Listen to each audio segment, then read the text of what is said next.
You're live. Good evening, everyone. You are at the McDowell Sonoran Preserve Commission meeting. It's September 9th, and I am Chair Cynthia Wenstrom. I would like to call this meeting to order, and we'll start with a roll call. And so we'll start with Vice Chair LaPat Palasco. Vice Chair Pat Velasco here. Commissioner Coluccio, Commissioner Coluccio here. Commissioner Hackbarth, Commissioner Hackbarth here. Commissioner Marshall Lips has had to step away. Commissioner Carrie Olson Commissioner Olson is here. and Commissioner Smith. Commissioner Smith is here. And Chair Wenstrom is here. On to public comment. Croy?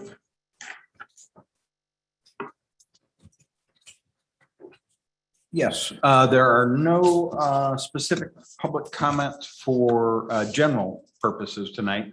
We have received for item 6, the letter to the Transportation Commission, and I'll speak to that just a little bit when we get to that topic, but we have received somewhere in the neighborhood of 12 to 15 comments, the majority of those in favor of a letter supporting redesignation of that, but we'll talk about that on that item. But otherwise, we have no other public comments for this evening. Okay, great. Thank you very much.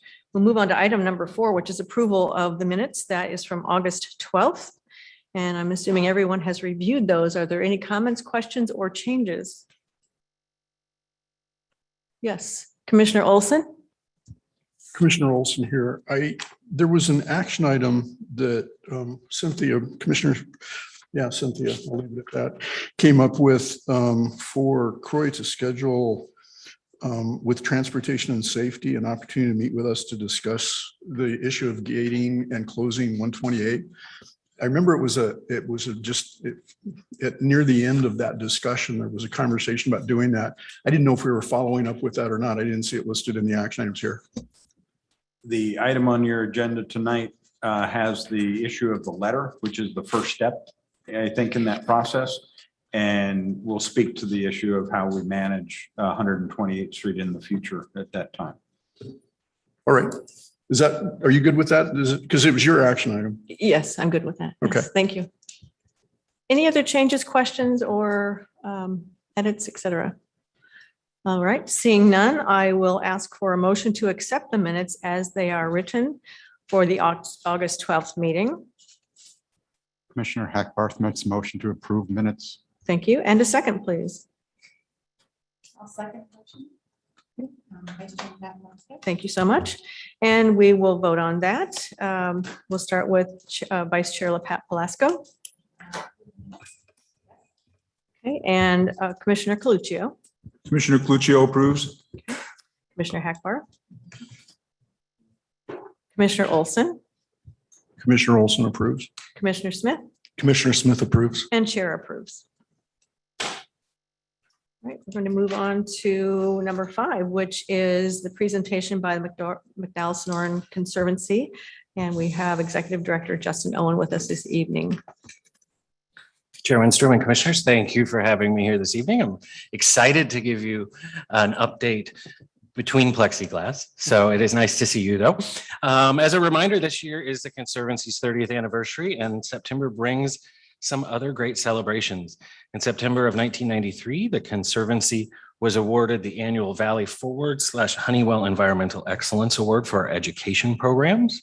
In September of 2005, we received the Environmental Excellence Award for our Preserve Stewardship Program and the President's Award for the achievements the Conservancy has made since its founding. Then in September 2008, our co-founder and lifetime board member Jane Rao was honored with a Han Kachina Award for her lifetime of volunteer work and leadership, and named the National Conservation Alliance of the Year by the Land Trust Alliance. Last but not least, in September 2004, the Conservancy began its free presentations at Scottsdale Public Libraries on preserved geology, ecology, and archaeology. And I'm proud to say, even back then, it attracted standing room only crowds to learn more about the amazing resource of the preserve. We do continue to work on our special edition of Mountain Lions. We will have a 30th anniversary edition coming out that will be celebrating the past 30 years as well as where we're heading into the future. And we do plan on scheduling social opportunities as COVID permits before the end of the year. Hopefully, even if Preserve Month is delayed a little, we can do a joint event in celebrating that if we're able to in person.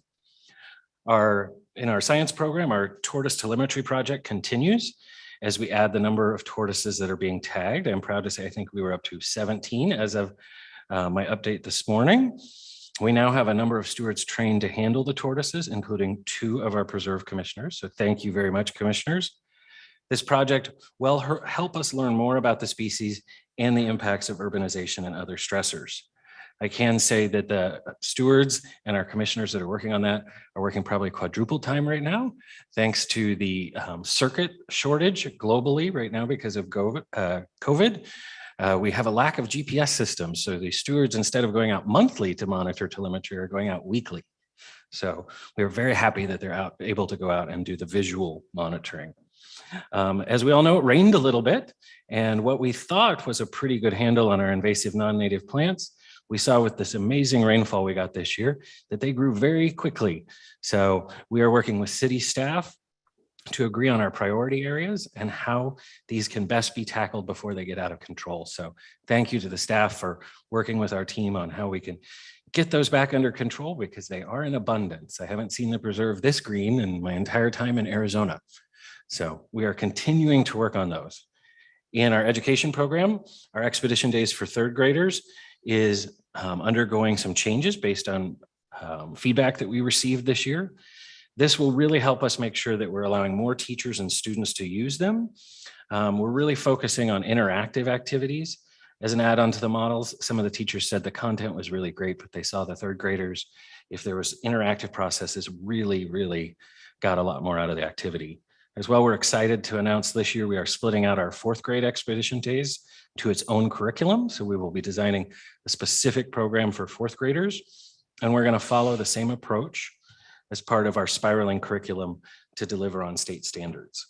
I am super excited as I've worked on this myself. We have a new partnership with Scottsdale Unified School District, which will see us work on a project with some of their teachers to help them weave conservation concepts through their teachings. Our contacts over at Scottsdale Unified and the superintendent have been phenomenal. We are excited that this fall we are having our first teacher in service, where we are bringing Scottsdale Unified elementary school teachers out to the preserve, hopefully with COVID, and we're going to teach them the fundamentals of STEAM concepts and how they can take that back into the classroom. We couldn't be prouder for Scottsdale Unified support. The district is actually covering the expense of substitute teachers for their classes that day so that the teachers can come join us. And as we all know, the school district is often strapped. So for them to help us out with that cost is amazing. Our partnership with Mesa continues to develop as we're building out our online programs, and their curriculum department is helping us redefine that. And that will be able to be used not only through that district, Scottsdale Unified, but all of the regions that surround the preserve and the districts from Cave Creek through Paradise Valley, Scottsdale Unified, and beyond. We're also in the process, if you all remember our family passport, that it was out in the preserve for many years with the stamps when you go out to the trailheads.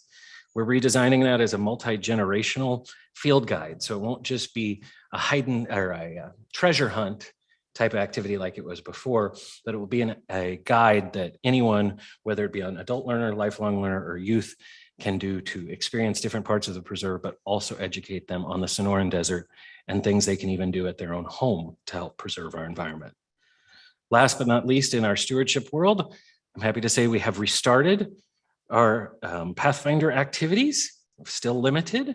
Our patrollers are still out on the trails, and our construction and maintenance crews are out there lifting some heavy saguaros that came down in the monsoon. So I'd like to say that the stewards are doing it all, but I know city staff has been out there slugging it with us. So thank you so much for your commitment on that. We do have our first new steward class this Saturday after over 18 months of not having one.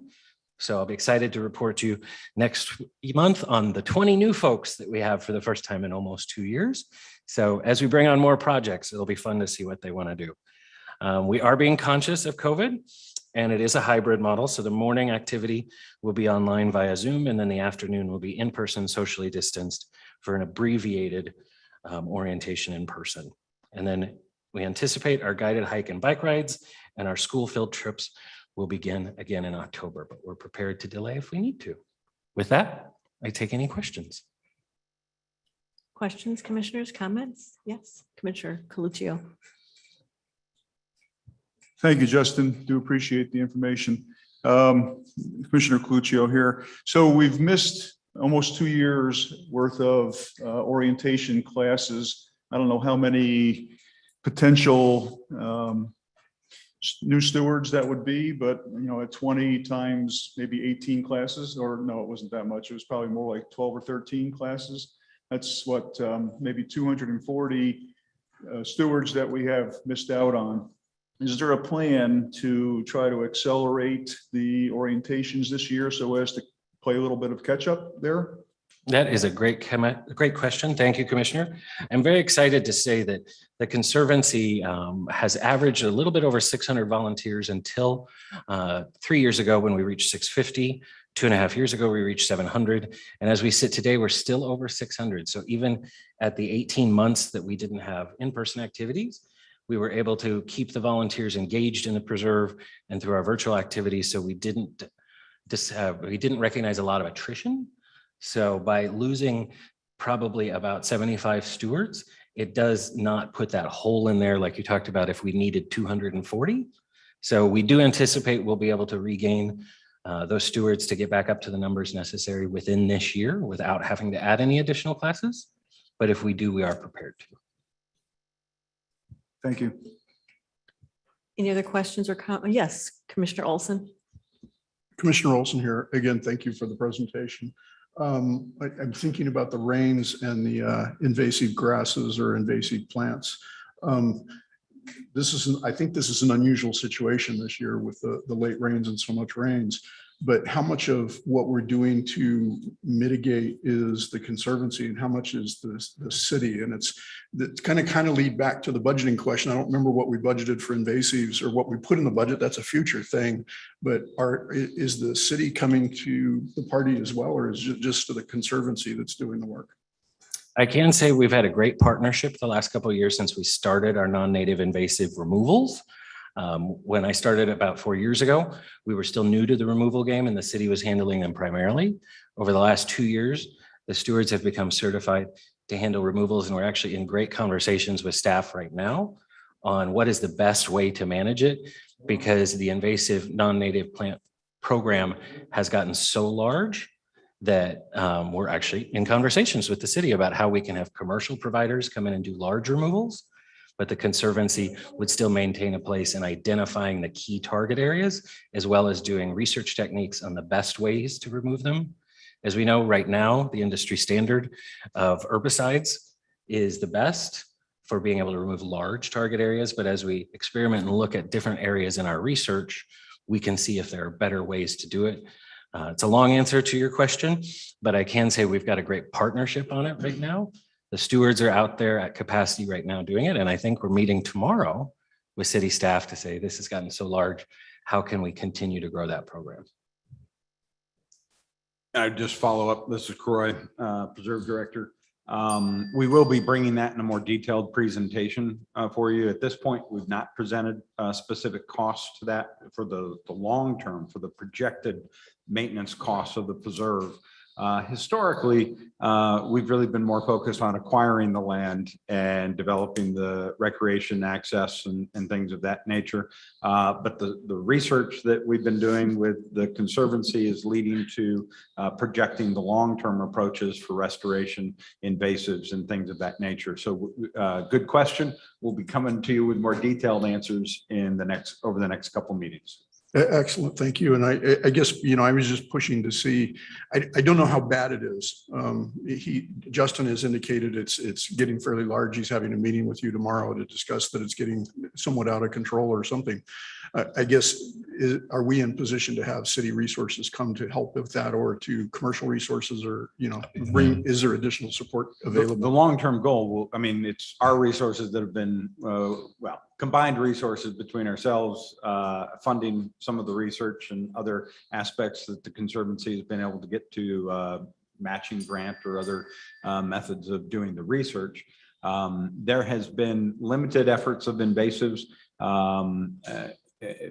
I'm going to speak in a very broad sense. The entire preserve is affected by certain species, and then we have targeted areas throughout. And again, I think this will be best in an agendized specific presentation to get into those levels of details. But what I'll say is these lands have been there for a long time. Many of these species have been there for a long time, and you see them rise and fall with the rains. And so that part's not unusual. Certainly, we had a very good, but maybe unusual is that for several years, we haven't had a very strong monsoon. And this year we did. And with that, we saw more typical growth that you might see of that nature.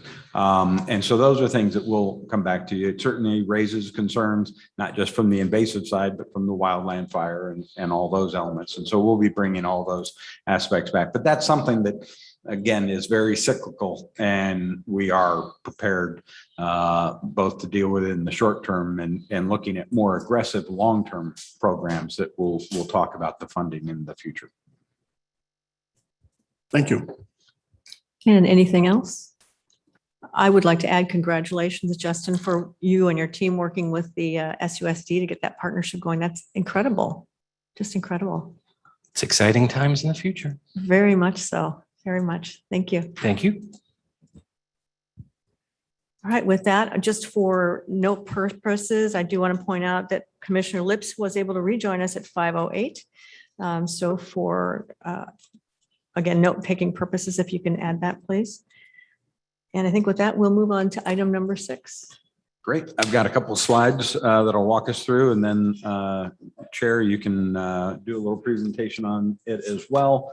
Again, this is a little bit of summary from the last meeting, the focus on the transportation master plan update in the 128th Street corridor, specifically north of Ranch Gate Road going north to Jomax. And in November 2015, the previous commission had recommended a redesignation of this area.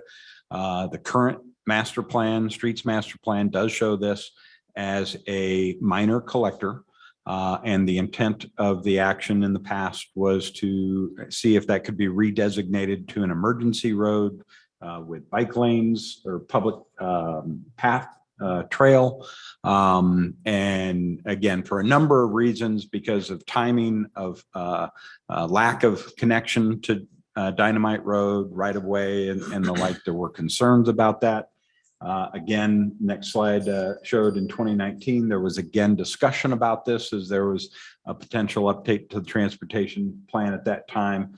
That did not go forward. And then now we're in 21, 22, and we know the Transportation Commission is looking at an update to their plan. We did send out to all of you their questionnaire, which is just one step of the process, and wanted you to be well aware of that, and that they will be meeting in the upcoming weeks and months on the topic. And that specifically then tonight, the proposal would be to discuss having the commission through the chair send a letter to the Transportation Commission advising of the passionate interest of the commission to be sure that the Transportation Commission considers this, and ultimately the council. And so with that, the next slide is simply what you all have previously received. The chair worked with staff to draft up and develop this letter. And I know a couple of you may have some comments, and I will turn it over to the chair if you would like to add anything to the draft or the comments on the draft. And we can, from a process standpoint, you guys can discuss, debate, recommend any edits that you would like. We will work very quickly with the chair by tomorrow. You can, in an action of support this evening, you can designate the chair to make the final edits with staff, and we'll get it formatted and signed tomorrow and delivered tomorrow to the Transportation Commission if you are all so willing. So with that. Great. So thank you all. Have you all had a chance to read the draft? Okay, great. And it was, I will tell you, a great collaboration between staff and myself. It was a good process. So the one thing I would share, back in 2015, when the last recommendation was made to the Transportation Commission, I was very, very new to the commission. So I went ahead and stayed kind of with what was stated at that time. That doesn't mean that it's still appropriate today, but that's where the crux of this information comes from, is what was approved back in 2015. So I would comment on some of the information that we received from the public that the commissioners have all seen, that there may be some different things that we want to consider moving forward. So I really look for a dynamic conversation today and going perhaps through each paragraph, if that's what we decide. But more importantly, what are your thoughts on what should be changed for this letter? So I'll take any questions, comments, et cetera, and edits if there's typos, et cetera. Commissioner Hackbarth. Commissioner Hackbarth would ask that the third paragraph begin not with the key management objective, but rather one of three key management objectives. Okay, thank you. Thank you. Yes, Commissioner Olson. Commissioner Olson, speaking to paragraph 2, I think I'm the one that requested this at the last meeting, that this section be added that gives relevance to why we're asking for this gooseneck to be protected. And I wondered maybe if we could add to that paragraph, and I don't have the exact language, but something on the order of this is the only corridor remaining after urban development. So the point is, animal life can't move in from any other place once urbanization is finished, once the houses are built all the way around it. And so that just to point out the importance of the gooseneck. Excellent point. Thank you. What other points do we want? Yes, Commissioner Coluccio. Commissioner Cluccio just has a question and then a comment, I guess. Down toward the bottom, we list 4 bullets in terms of things that would be required if we were to go with an emergency access. And I'm curious as to what the purpose of the water line, installation of a water line is needed would be for. Good question. Again, that was part of what was originally proposed. And Croy, perhaps you can speak to that and any changes to that situation at this point, or are we good with that? And again, I'll have Scott back us up one slide. The key point there is that this is an existing right of way. It's actually been there since the 70s. And it's been a master plan element since the city annexed the land in the 80s. And so there are required connections of infrastructure that occur. And one of those was a water line through that corridor. And so all that was an acknowledgement that there would ultimately need to be a water line in that. And so it will not be in the preserve because that right of way already exists. The redesignation of the transportation master plan simply is that it wouldn't be a public street, that it would be for emergency access. And then these notes were just intended to clarify to everyone that there still would be, some limited things that would happen there, but a water line is something that would be in the city's master plan to service appropriatly residents in Scottsdale. Okay, so we would need to bring the water line in order to access the houses that are under development there. That would be the pathway that it would go. And again, water quite often is in loops. It's not a single line in or out, but quite often you connect for loops so that there is backup in case one line goes down. And so I don't have a presentation for you tonight on the water network per se, but we can bring that back to you and explain that. That's not necessary. I understand now that would be there for service to the housing developments that are under construction. Thank you, Croy. And the other comment I would make is similar to Mark's, and I'm not sure which one is better, but I changed the word to a key management objective because it is one of, I think, 8 or something like that. So it'll just be a different way of expressing it. Whichever way works for the commission is fine with me. Noted. Thank you very much. Other comment? Yes, Commissioner Olson. Commissioner Olson, I want to go back to the last conversation on that last bullet. you talked about a water line going down on the road, which I understood that there's the right of way for that. But I feel like this speaks more to the culverts and animal traffic moving across the road. Is that not what this bullet is talking about?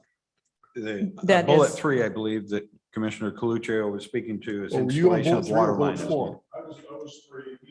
4? Okay, then in regards to bullet 4, a little bit more concepts or questioning. I've been hearing pavement and I don't see pavement in here. And I would not, and I don't understand the need for pavement on this road.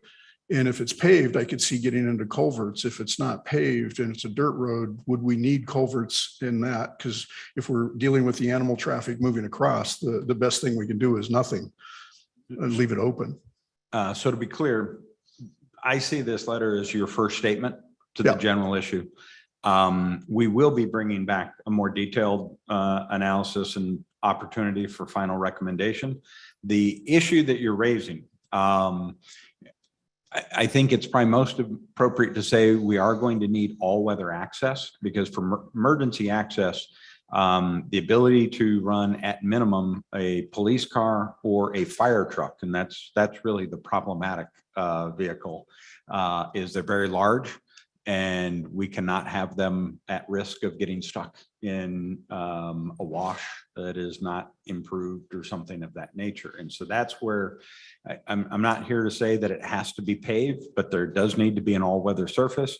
And there is likely, there is a very old culvert already installed in 128th Street, and there is a very new culvert installed in this section of 128th Street.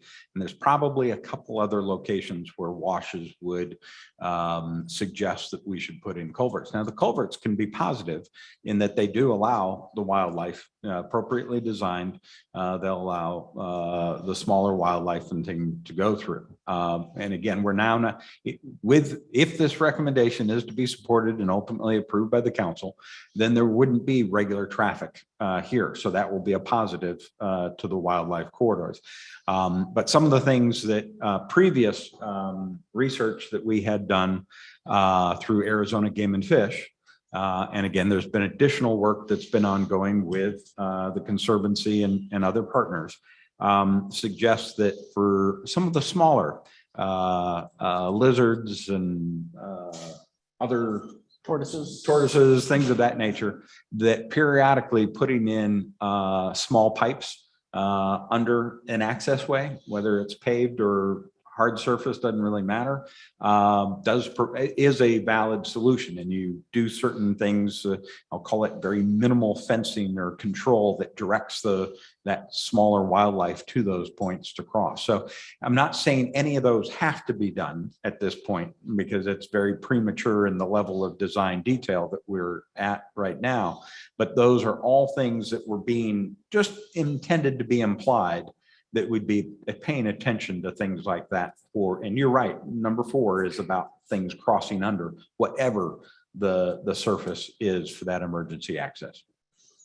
So be paved or not paved is not really the question. I guess what comes to be is that we need a road that will support emergency vehicles, and whatever road that is. And that may have, we may have to level out the washes or something like that. Yeah. Maybe instead of saying piping or whatever's in here, we do something with appropriate structures to support the wildlife. Because it may be a culvert where it's too early to tell, as you said. So maybe a change to that. And I don't know if there's a way to, I don't know how to register. And I guess we're not putting it in here that it's a paved road, but I mean, I certainly would resist personally having a paved road there. I mean, I get the concept of fire trucks and whatnot being able to get through, but a paved road is an awfully expensive road for the city to endure. And, it's kind of a sore thumb on the preserve area.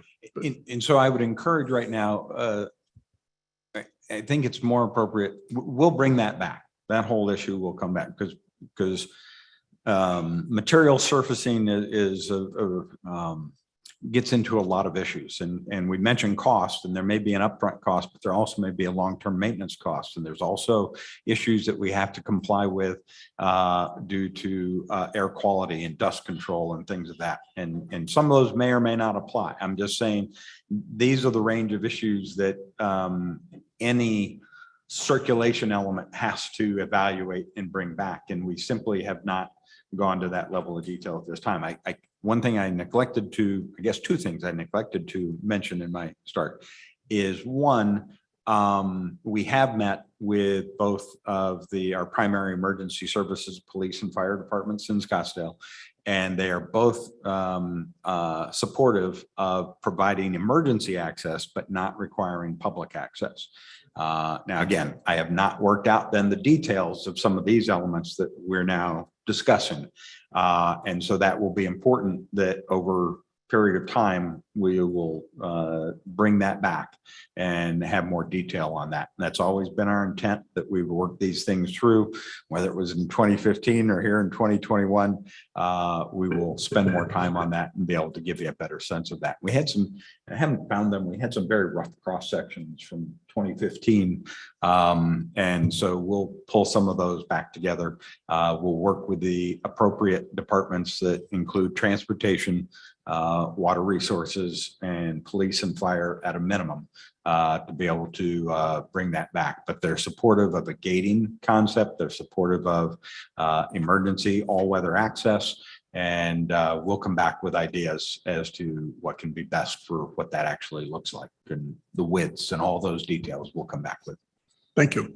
Yep. Chair, I have another question. May I Yes, continue? please go ahead. Mhm. On the second bullet, public path trail. I don't see a problem with having a trail there. Again, is this becoming, if it were to be paved, if it were to be a trail that supported street bikes, and then all of a sudden people started using it at night, I would start to have problems. I guess what I'm boiling down to is this: are we able to say that this path and trail is daytime use only? Because again, the animal corridor, nighttime is their big time of moving. And I think Arizona Game and Fish has come out to say that they don't go anywhere near the trails when people are on them. Once people go away at night, that's when they start moving around. So do we have any way to control that? I think the short answer is I think we do. Technically, though, this is in the right of way. It's not in the preserve, so it wouldn't be the preserve that would need to control that. It will be whatever standards we choose to apply to a path trail that is in that right of way. But they're just as the preserve has the rules. Now, will people break those rules? Potentially, but those are things that we would look at. Clearly we have paths and many different types of paths and trails throughout the city of Scottsdale, and some are lighted, illuminated, thus implying, after hours use, and some are not. And I think it's also a matter of the gating and the mechanism of closure that will give us some ability to control that as well. So again, those are all excellent questions, things that we have never tried to answer in detail up to this point. But I think the consideration has always been there that this was not really meant for public use 24/7. And I think we'd be able to look at ways of managing that. I'm not going to speculate on which ways we do it today, but we can come back with that. Maybe we could just add that to the language of the first bullet, something that, that for daytime use. Emergency only gated access for Or police and the fire. second bullet, public, Okay. For public daytime path and use. trail for daytime use. Okay, And then it could be something we can revisit in the future. I'm sorry, I have one other question Please, here. go ahead. I may have more by the end of the night, but there was some discussion last week about, excuse me.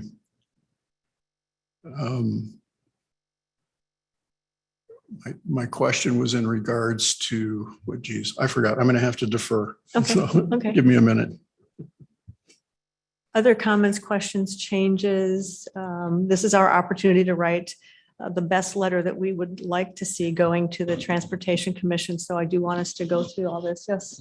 Yeah, do we want to mention anything about the public has already had comments coming in supporting this type of thing? So they already know that the public is, behind this approach? I mean, even though it's a very small population, it's, just got out. That they're supportive of Of keeping, not. keeping it, yes, Emergency access only. right, keeping it very, very limited. That was the crux of the comments that came through for us. Good point.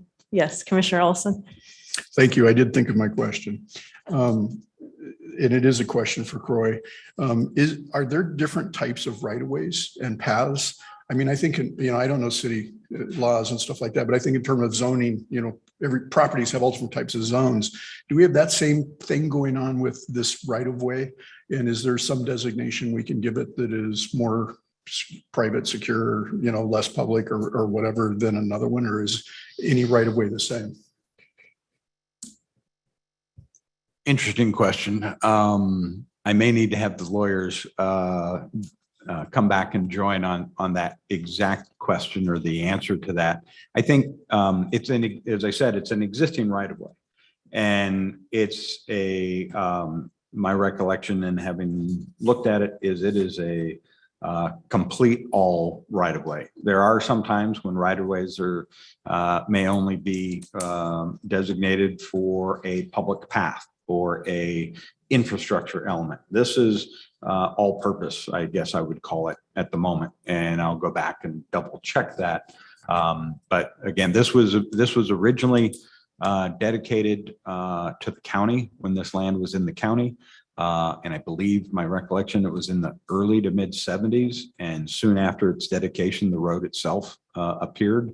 And by that, I mean a dirt road. But it's been there that entire time. And when the city annexed that, as typically would occur, right of ways that had been provided to the county transferred to the city. And I'm not aware of any restrictions in the sense of right of way. And that would be typical of what this type of right of way would be. If you could just investigate a little bit and find out is there a possibility we could change a designation to something that still supports the fundamental need, but limits its use in some way or something? I don't know quite what question I'm asking. I don't think the mechanism would be the right of way mechanism. I think it would be how we establish any public path or trail and the rules associated with that would be my expectation. But we can check in that. Thank you. Thank you. Yes, Commissioner Hackbar. This is a question, kind of a odd one. On the slide, it says 128th Street south of Dynamite, but the blue highlighted area just goes to Joe Max and south from there to Ranch Gate. Are we talking about the entire length of 128 to Dynamite?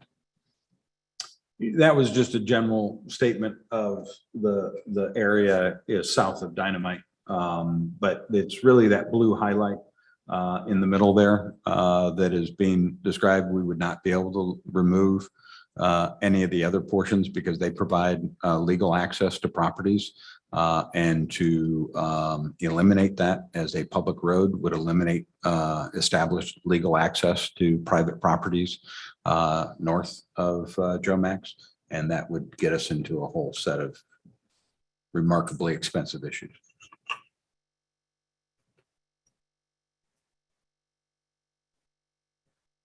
Any other questions about that, Commissioner Hackbar? Any other questions about, yes, Commissioner Olson? Commissioner Olson here. I just realized I was thinking that we haven't really, I've been on my own thinking about doing this, but I haven't asked the science community what their thoughts on 128 and what we ought to do in that. Have we asked the Conservancy or the Arizona Fish and Game, or do we have input from others on what should be done with this space? We did a survey some years ago. I'm not sure if it's 9 or 10 or what it is. Scott may have to help me here. And it really focused a little bit more on Dynamite. And it was something that we worked with Game and Fish directly. And I believe the Conservancy supported some of that work at that time. And as I said, there's been others studies that are being done in the general corridor. A lot of it focusing on the Dynamite Rio Verde potential future corridor crossing issues. But my recollection is that, yes, they did offer suggestions of support for, if not closure, some of the ideas of what appropriate wildlife crossings, that if you were to build something, whether it be a road or whatever the material is, that having appropriate connectivity under 128th Street was appropriate. And that's my recollection. Scott, you're welcome to chime Yes, in. I remember the same thing. And what we could do too is the survey that Game and Fish had done for us, which was 8, 9, 10 years ago, where they essentially during 3 different rainy periods, they did a monsoon, a winter and a monsoon. They went out and GPSed and identified animals that were smushed on the road essentially, and classified them down to their lowest possible species. We can send that report to the commission for your review. They didn't look too closely, like they didn't count animals on this piece of 128th Street, because at the time it was a much more rugged road than it is today, and it just hardly had any traffic on it. But what they did do is in a couple of these, let's see, there's a couple large washes that flow across this area through here, and they did track surveys. So they were trying to get a read on, what animals are populating this area, how are they moving, how are they crossing the road, are they safely crossing the road? And there are some recommendations at the end of that report that Croy was mentioning, where they did suggest, I can't remember if it specifically mentions closing the road, but it does have suggestions for culvert designs. And, there's a lot of sensitive wildlife considerations you can make with any roadway corridor, whether it's pipes, culverts, those sorts of things. So we can forward that to the commissioners for your review. It'd be great. I'm wondering if we could include Game and Fish in the presentation that we have at our next commission meeting about the population in the gooseneck, because that is such a sensitive and very tight area, and how this road does impact the population. They may have more data, how a road impacts wildlife than perhaps the Conservancy has. Would that be possible? Since our next meeting's in a week, I think that might be a bit of a challenge, but I think maybe coming back in context of all the more detailed items here, we can work that in. We can also work with the Conservancy and any of the studies that they've been doing in the general corridor that also relate to this. We could make sure that that's addressed as well. Because I think we did not go out and specifically ask that question in the past couple of weeks, but we can certainly do that. And when I send you the mortality survey is what they refer it as. I'll send you the mortality survey, and then I can also send you some links. There's people at Game and Fish who specialize in wildlife. They call them linkages. And, across the state of Arizona, this is quite small linkage because it's kind of a more localized regional area. But they've done a lot of research and analysis on a statewide level. And that's where, if you drive the somewhat new highway to Las Vegas that goes around the dam, and you've got the Bighorn Sheep bridges on there. You've got the elk crossings on Highway 260 from Payson up towards Heber.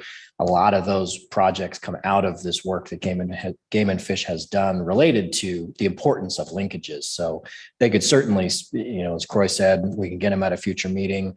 I could send you, they have a lot of online resources that document a lot of that work that they've done promoting wildlife linkages across the state, and they are aware of this. I believe that ours actually shows up in their documentation. But again, when you're looking at a statewide level, we shrink down to a little pinpoint. It is a very tiny crossing for sure. Other questions and comments? Just to follow up, I just Yes. would appreciate the Game and Fish talking to the 128th Street corridor issue as well. I think if they were focused on the Rio Verde dynamite issue, there's a little, there's some difference. I mean, we're actually proposing something and almost want to go, do you guys agree? Is this a good proposal? Are we going the right direction? Just to get a rubber, I don't know if it's a rubber stamp or just their approval.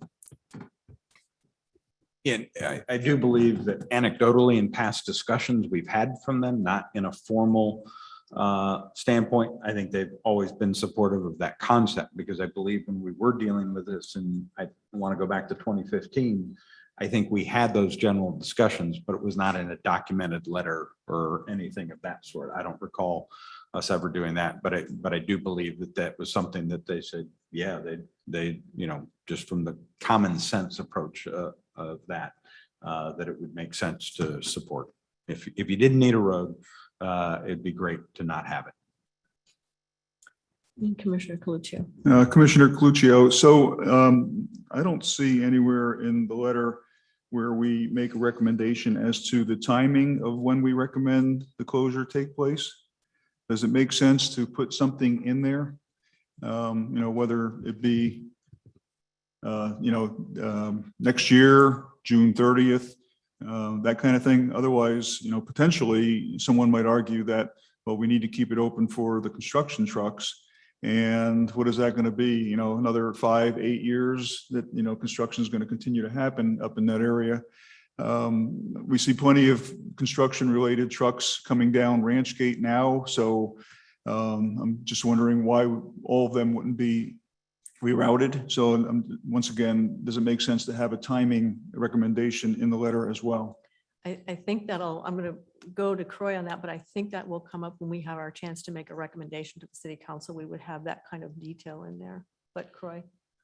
The thing that I'd point out is, again, keep this in context of the process.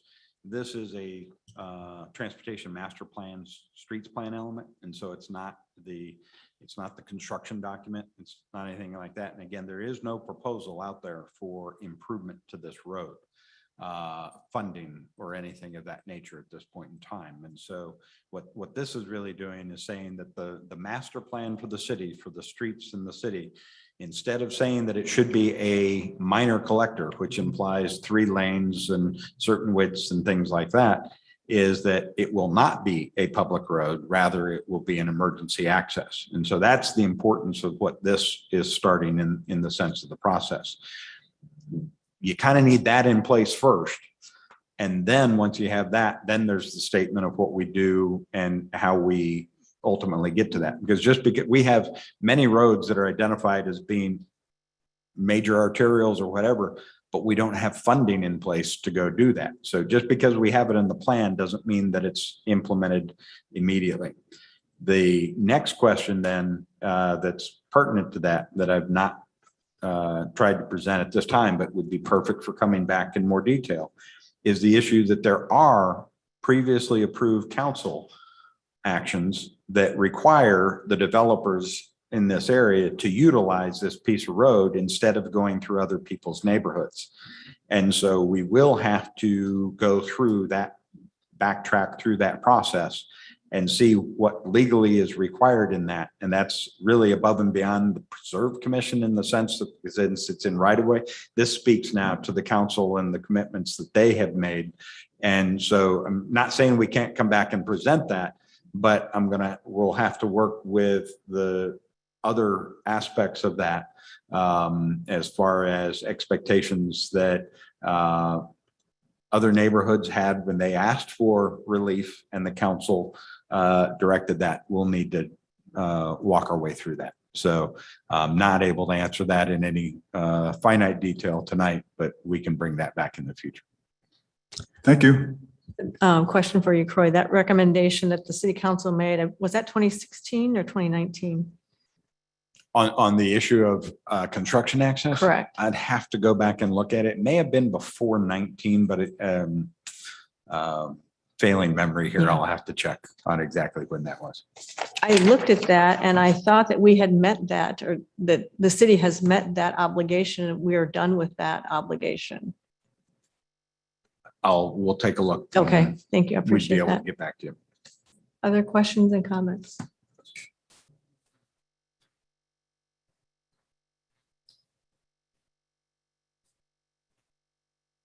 Commissioner Olson is thinking. I can ask a couple of questions in the meantime, or make a couple of comments in the meantime as you get that together. Would that be okay? All right. So my question would be, in the installation of the water line as needed, since we can't build on either side of that, it's all gooseneck, who would foot the bill for that? Any of that would be the water. water city, users, it's, but it's citizens of city. Scottsdale water users. City cost, Yep. though. It's a Yep. city cost. And I wonder if that is relative to the small distance that it requires for that little bit. Is that about a mile? 3/4 of a mile Yeah. is the length. Would seem pretty expensive. So that is a city of Scottsdale or the taxpayers that pay for that. Let's see. We talked about designating that trail or path. Do we need a path through there? Would only be the road, correct? And again, this would be what we'll come back with in working with transportation, but what you have is connectivity of access. Typically, those minor collectors have bike lanes on them. And so if we dead end at the north and the south, that was the original.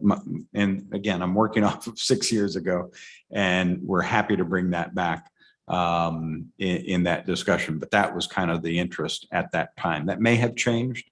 And that had not been our real primary focus on this short period of time has been on the emergency access part, but we can update pretty quickly on the issue of any path or trail.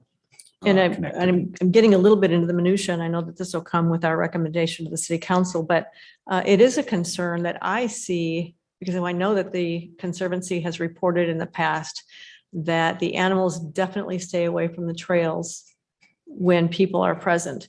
If we have bicycle lanes through there, which would also encourage walkers and runners, et cetera,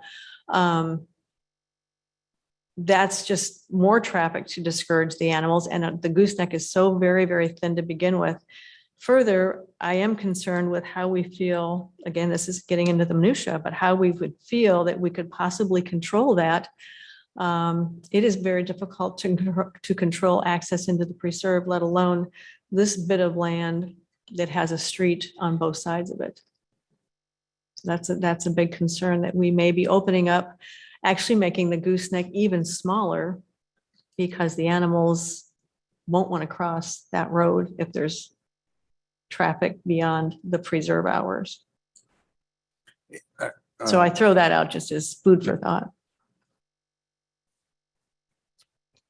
Yes, Commissioner Olson. Commissioner Olson here.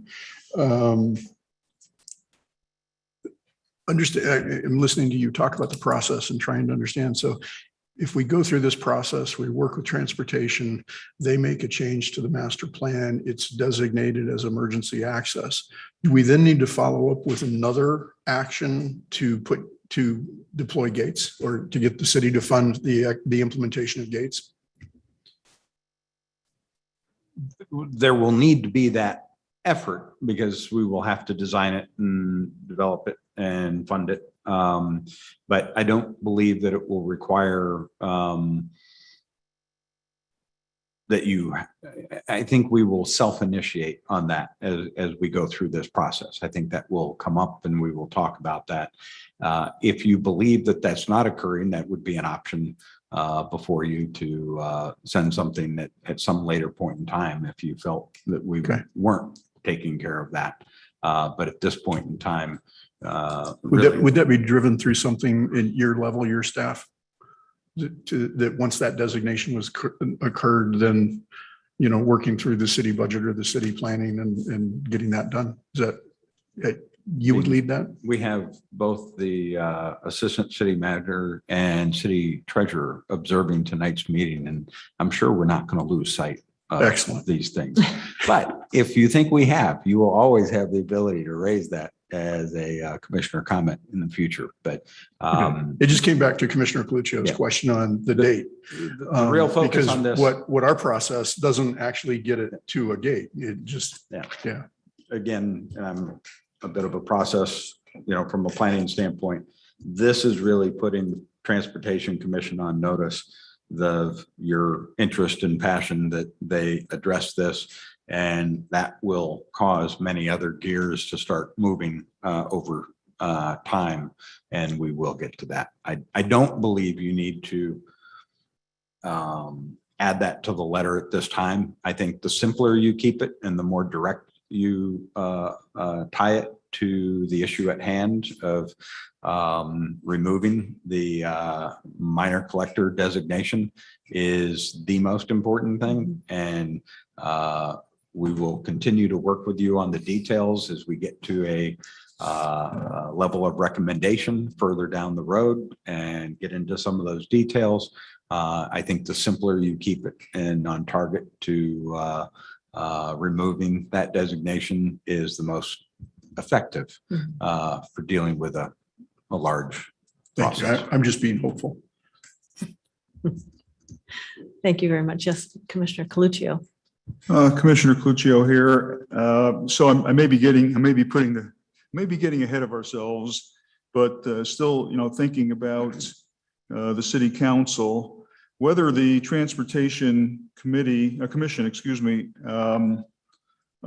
goes along with our recommendation or not. Should we be thinking, at least at some point in time, about making a recommendation to the city council? And if so, when does that want to take place? Yep, those are great questions. And so, yes, we will make a recommendation to the city council. We are able to do that. That's number one. Number two, I would wonder, and this is a question I would have asked to Croy, and I haven't had a chance to call you, but I'm wondering, because this is such an important issue between the Sonoran Preserve Commission as well as the Transportation Commission, might there be value in having a work study between our two commissions?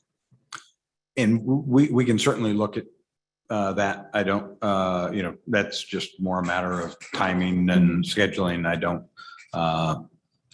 that would be the biggest challenge, is just the scheduling aspect of it. I think more than anything else, I don't think it's a matter of, we can offer that and, make sure that that's part of the consideration as well. I think that's a great idea. To at least consider that. I think that could be helpful for us to have the two commissions together. And as I thought I had seen something or read something, that this topic of 128th Street will be coming forward to the council in November. I don't think it's as early as November, because I think the Transportation Commission process is one that they will be formulating their ideas through the fall. And I don't know if it's as early as December, or my general sense is that it's a little bit right after the first of the year. And so what we will do is, kind of refine some of these, work with the various departments on refining some of these elements so that we can get back to that. And I would think that would be by yet this fall that we can bring that back to both this commission and transportation. And if it's a matter of a joint session, just a matter then of the timing of that. The only complications we get later in the fall are the holidays and, messy little things like that. But we'll work our way through that.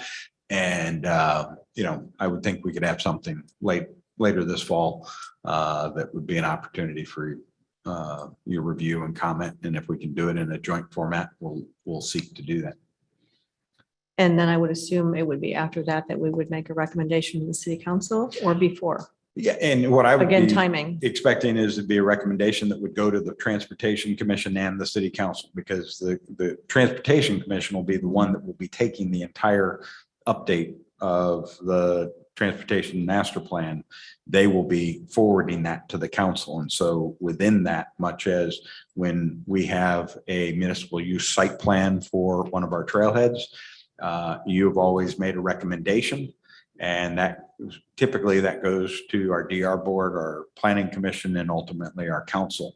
And so included in that package to the council is that the Preserve Commission, the DR board, the planning commission all recommended approval of this. So that would be the nature that on this issue, within a larger package of the Transportation Master Plan update, the Preserve Commission is recommending this issue, and the Transportation Commission is recommending whatever they're recommending, and that would go to the council at that time. So we would certainly sequence it all appropriately, and that's been my point. We just want to make sure that this is sequenced and logically tied to the process so that the council gets that as part of that package. Absolutely. That's great. Yes, Commissioner Olson.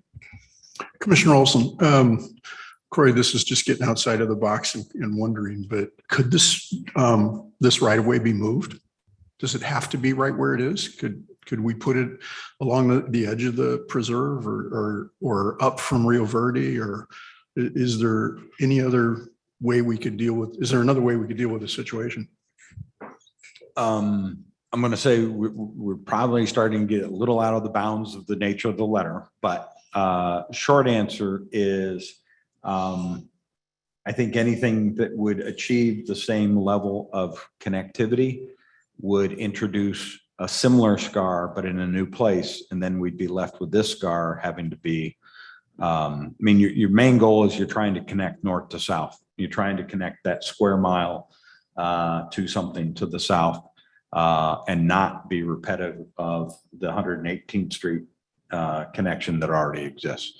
And you'd be going most likely through other private properties that may not have that right away. So I think the short answer, I'm happy to look at that further, is I think that would be, that would result in more destruction of the desert, a similar 3/4 mile long or longer crossing of the gooseneck, but just in a different location, and would raise similar problems to the wildlife considerations that we're trying to address.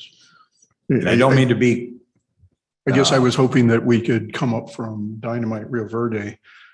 We've got to deal with that anyway. And if we're doing a land bridge and we're doing things, if we could move the utility path or, the right of way from Rio Verde and then go south up to those points where it's needed, then we wouldn't be impacting anywhere else on the gooseneck. But I don't know near enough about what it's supplying and which direction things are going.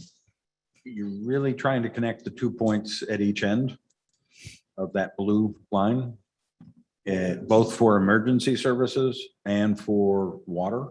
And to try and do that in any other location, I think just creates much greater damage and disturbance. But I don't mean to be absolute about that. I'm just on the cuff of that question. And again, it's kind of beyond the scope of this request for a letter agendized. It's great though to think outside the box. Thank you for that, Carrie. What I learned when I was doing a little research on this was this whole road or this right of way actually goes back the better part of 100 years, about 90 years, when the GLO came through, the government land ordinance came through and said every section, because we're built in a grid, every section would have a road through it. And that's when that right of way came through. So if it weren't for that, we wouldn't be having a discussion about this at all. So it really goes back a long way, but yeah, 100 feet to the right, exactly. So other changes to the letter, other comments and questions? So what I've heard so far is we're going to somewhat work with adding a statement here. This is paragraph 2. That the town of National Forest, blah, blah, blah, and this is the only corridor remaining for the animals. So that's critical. This is our only opportunity to give them passage. And we know that they are impacted by anything that's in their natural path. So any road at all is a hindrance to the animals. In paragraph number 3, we will either say, this is a key management, or we will talk about, this is one of 3 key management objectives. And I'll look at that when Croy and I meet about that. Those are the things I've heard as far as changes. And then we come down to the public path, the second bullet at the bottom. The public path or trail would be for daytime use. And we're not sure how that would be monitored or what have you, but that was added there by us. And we have a lot of questions about actually all of those bullets for sure. There is also, it's probably a typo on my part, but on paragraph 1, 2, 3, 4, 5, 6, the last paragraph, it should state that the MSPC respectfully requests with an S there, the Transportation Commission. So I did make a note of that to change that from a grammar perspective as well. Was there anything that I missed? Is there anything else you have written down? I had one other note. I Okay. believe it was Commissioner Olson under the fourth bullet, the utilize appropriate piping. I think you were looking for piping to be replaced with you utilize appropriate wildlife crossing or similar design. Structure. It's structure, yes, structures Structures. to support wildlife movement. That's correct. Sorry, I forgot to state that when I have it written down.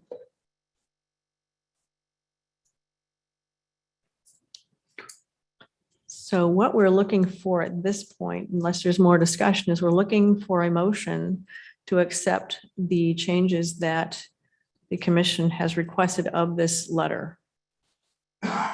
Commissioner Olson, I make that motion, a motion that we accept this letter with the changes that you're about to make.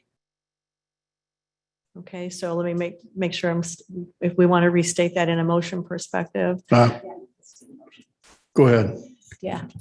So Commissioner Palasko, let's make a motion. I make a motion to send the letter with the changes we've identified tonight to the Transportation Commission, and that we make recommendations to the city council in the near future.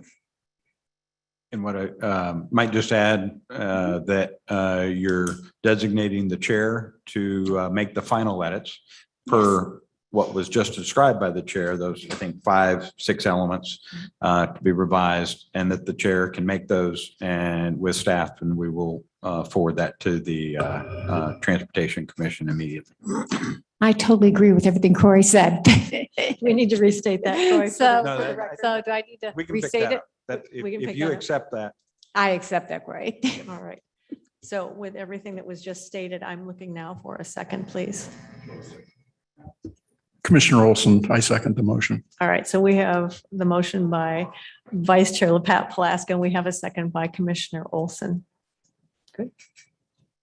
And we need to vote. So we're going to go around our table or our room here.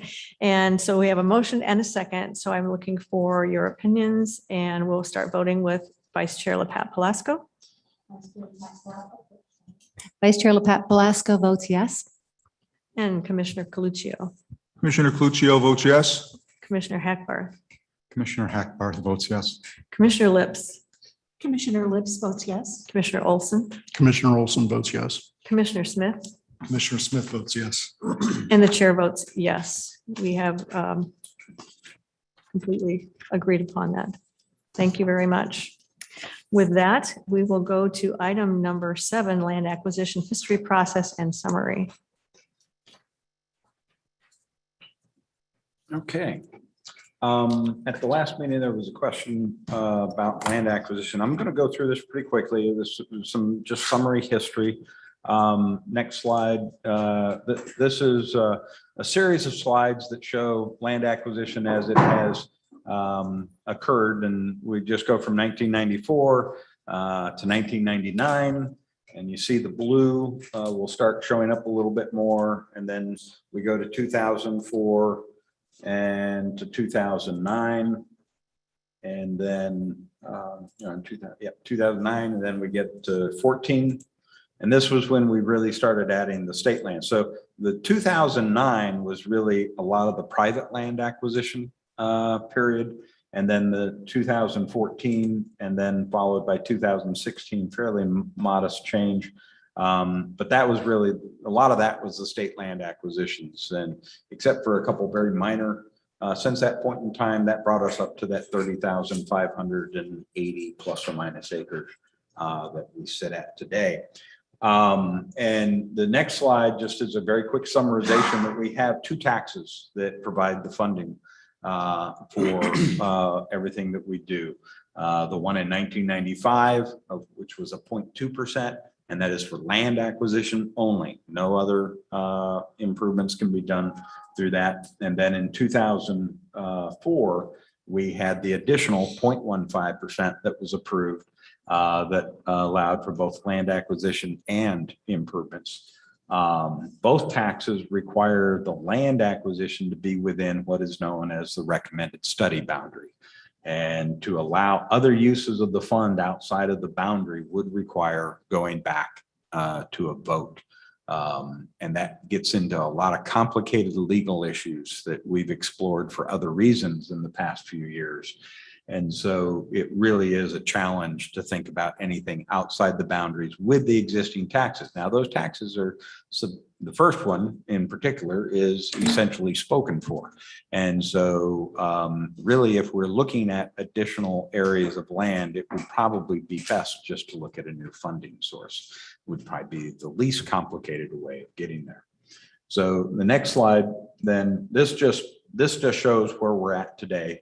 More or less, and it highlights the recommended study boundary, everything in dark green, and then those areas in blue, which are essentially all state trust lands, are the areas that are within the recommended study boundary today. Next slide does, stepping back into history, the blue areas, which were essentially the McDowell Mountains, were the original recommended study boundary that came from the early 90s. And then in 1998, there were a number of work study groups that worked on this, but proposed the expansion. The next slide shows you that a vast majority of that was in that bright fuchsia color was state trust lands. And that was a key reason as to why some of that was designated, was because it was a single landowner. Now you can see those areas in green in between. Those were the private land holdings in there. And obviously the gooseneck itself, and a substantial portion of the gooseneck was state trust land. But you can see to the north and to the south, there were parts that were private land holdings. And so the question that came up at the last meeting was one about this next slide shows the section of land that's kind of surrounded by Dynamite to the north and 128th Street to the west and Joe Max to the south, and then 136th Street. As to what was that now? Again, my only point here is it's not in the recommended study boundary.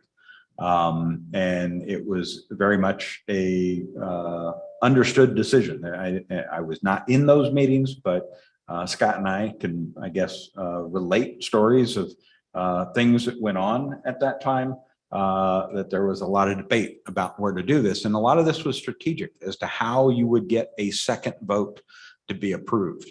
And if you were asking for private properties and you were asking for properties that had homes on them, you were likely to encounter more political challenge than if you were to look at state trust lands and larger tracts of private land that did not have development rights or more established development rights, infrastructure, and particularly homes. It was deemed, one of the things was deemed that condemnation of someone's house was not necessarily the best way to get votes for funding at that time. So those were some of the strategies that were debated and considered by the various groups that worked on this. And so the next slide shows this section of land that is out there. This is a fairly recent aerial. Again, in summary, it's not in the study boundary. It has established developed lotting within it. And in some cases, there's, I don't know if it's quite 24 homes that are out in that section of land. But there's, a lot of them are equestrian properties. They have multiple structures on them that are in this area. And then the next slide is that to acquire anything in that area would then leave that area bisected from the preserve by a road. And be it 100, as I said, all of those roads, Dynamite to the north, 128 to the south, and Joe Max, I'm sorry, 128 to the west and Joe Max to the south are established legal access rights for those properties in there. And so you would still have, we'd not be in as strong a position as we are on our previous discussion, where we have preserve on both sides of the land and there's the potential of not needing the road. In this case, you would need the road for maintaining legal established rights, and to take that away takes away substantial value of land and would subject the city to challenge. And so from a strategy standpoint, that had a lot to do with why this area was not included in that let's see, almost 20 years, a little over 20 years ago, there were a few homes out here, not as many as in this slide, but it was there. It was small. It was broken up properties that the smallest properties to the north were not established at that time. But you had a lot of these 5, 10, 20 acre parcels at that time. And that was just seen as more challenging. And from a land acquisition standpoint, strategy at that time. And so that really was part of the strategic reason at that time. And I don't mean to say this, that we can't adjust that. And so the next slide starts to speak about, what we're going to be looking at. We've been working with now former Commissioner McKeegan for some time to review for the purpose of what the council has now asked for and what the commission has been working on.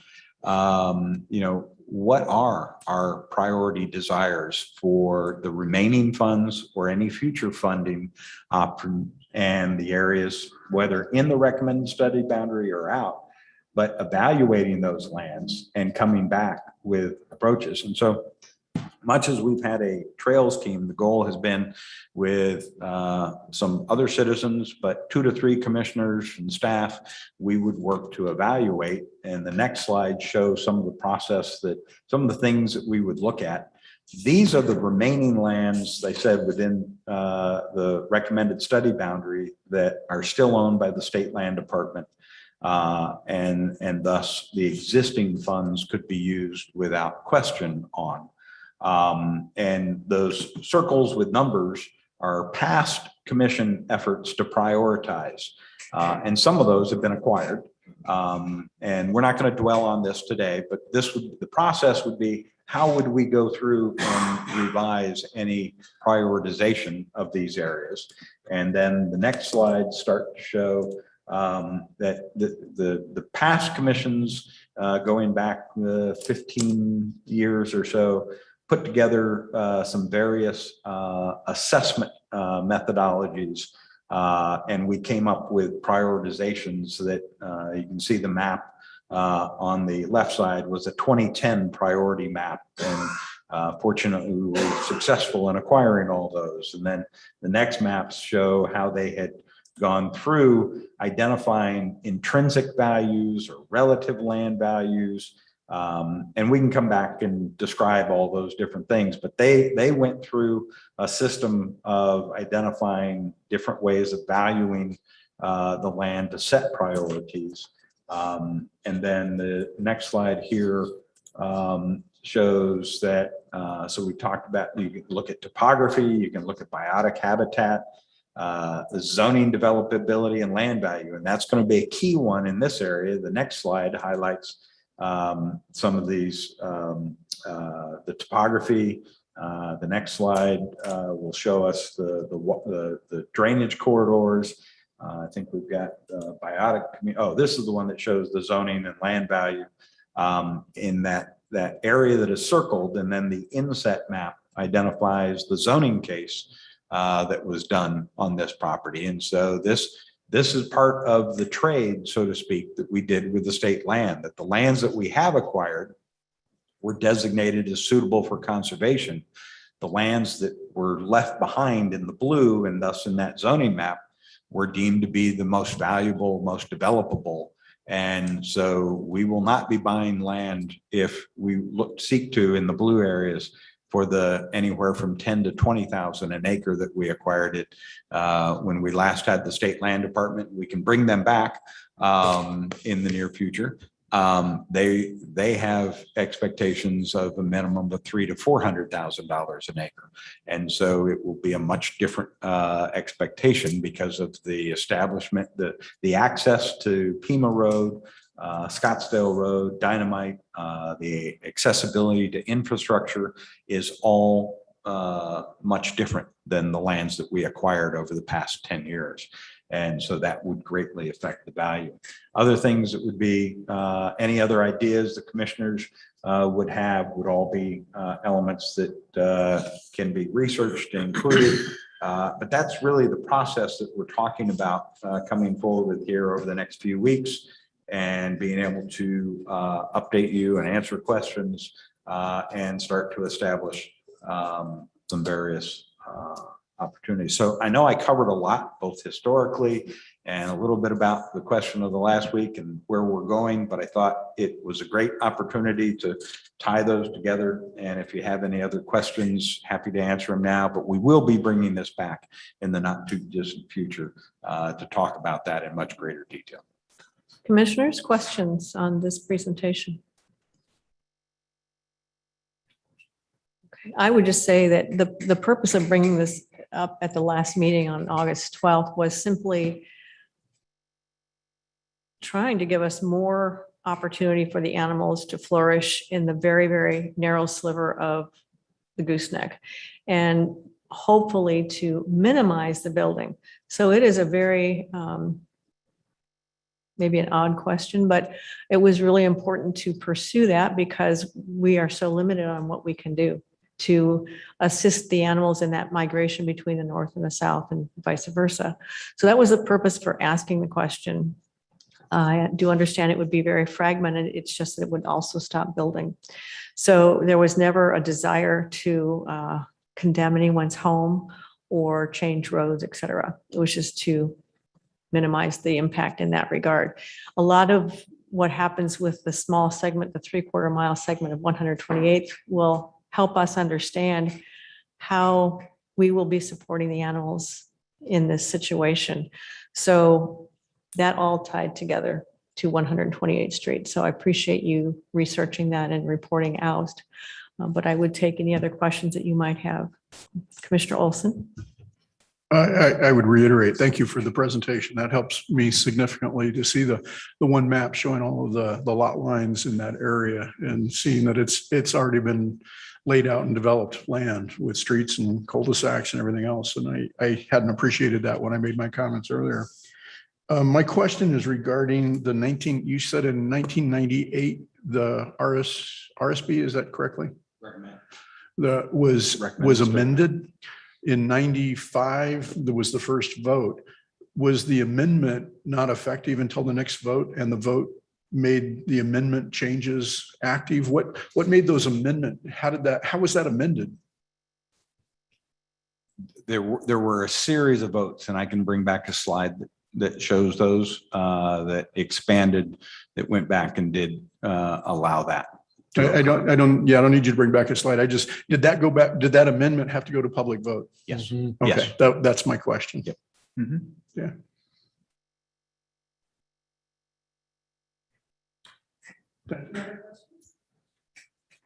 Any other questions? Nope. Okay. Thank you very, very much, Croy. Yep. On to number 8, our favorite topic, policy process update. Okay, I'll go through this pretty quickly. Similar things to what we presented last time. We had the council strategic objectives, 2, one on land acquisition and the second one on maintenance needs and evaluating those costs. And then next slide, these were the summarized elements that the commission had already been working on. And land acquisition is number 1, and then 2 through 7 identified a range of elements, including maintenance and other things to develop that. And then this next slide, which I think you all have a hard copy of, and this was our May 6th draft. And what I simply did was, this was prior to the commission, the council's strategic objectives. And so the next slide just is where I started highlighting potential things that might make sense to change. The date, obviously, and then a little bit of the language about funding that was in there. And then the idea to keep item number 1, land acquisition itself, and then take items 2 through 7, but renumber them 2A through 2F. so that we could keep those focused on the two council objectives. And then the next slide, where we'd had kind of the tail end of the table and hadn't done a whole lot of that yet. One of the things the council's asking for is prioritization of the funding aspect, so we could include that. And then something that we've been talking about internally and with our conservancy partners is opportunities for matching dollars. And so this next slide then, and this is the sheet that you all have, that is my draft of an update. And you are welcome to edit. You do not have to finalize it tonight or anything, but this was just meant to show. I did a little bit of language change in that sentence on funding. I did the 2A through 2F amendment, and then I added a priority column and then started with some ideas of matching grant opportunities or matching fund opportunities. And I kept those in red. We can talk, we'll come back and bring each of these topics back in detail. And tonight we're actually going to start with the 2A, the daily preserve costs, and Scott's going to walk you through that. So I don't want you to feel like anything is final or done. This is always meant to be a working document that allows you the maximum flexibility and kind of the cheat sheet that shows you everything on one page. And if we need to structure it somehow differently, we're more than happy to do that. And so without dwelling on it too much, that's kind of what I wanted to get in front of you. If we're comfortable with that, we can just keep working through elements. And if we identify things, certainly if you have any comments right now, we will take them. But this is going to be a evolving document anyway. And just wanted to make sure that you were comfortable with the direction that we were taking it for our next steps here. So my question to the commissioners would be, A, how do we feel about making this basically a number 1 and a number 2, with number 2, A through F? How do we feel about that? And then is there anybody that would want to take an opinion or make an opinion about prioritization at this early date? Or shall we look at this a little bit more carefully on our own time and then bring something back? Yes, Commissioner Olson. I'm comfortable with the 1 to 2A through whatever it is, 2E. That makes sense. It separates out those two items nicely because they are two different funds of sources of money. As I understand, we're not going to be too focused on this second to right column because our focus is to come up with the cost at this time. I think I read that in one of your directives. Is that the case? My thought would be prioritization may wait until you kind of get through all of them and see what they are. And again, you've got flexibility in what the costs can be recommended. Do we want to talk about ranges instead of a specific number? But then as we kind of get that and you see it all in front of you, you may then say, hey, I think our highest priority is pick your number, 2C. And again, that's something that, the group can work on and debate and then put that as part of the recommendation ultimately to the council. But I just wanted it built in there. Yeah, so I agree with have that. it. Yeah, Yeah, I agree. Makes sense. Yeah. Commissioner Palasco, Croy, when do you think you're going to have like ballpark numbers filled in for all these things? In the next 2.5 months. I'll have them all Excellent. for you. I look forward to it. Yes, Commissioner Hackbarth.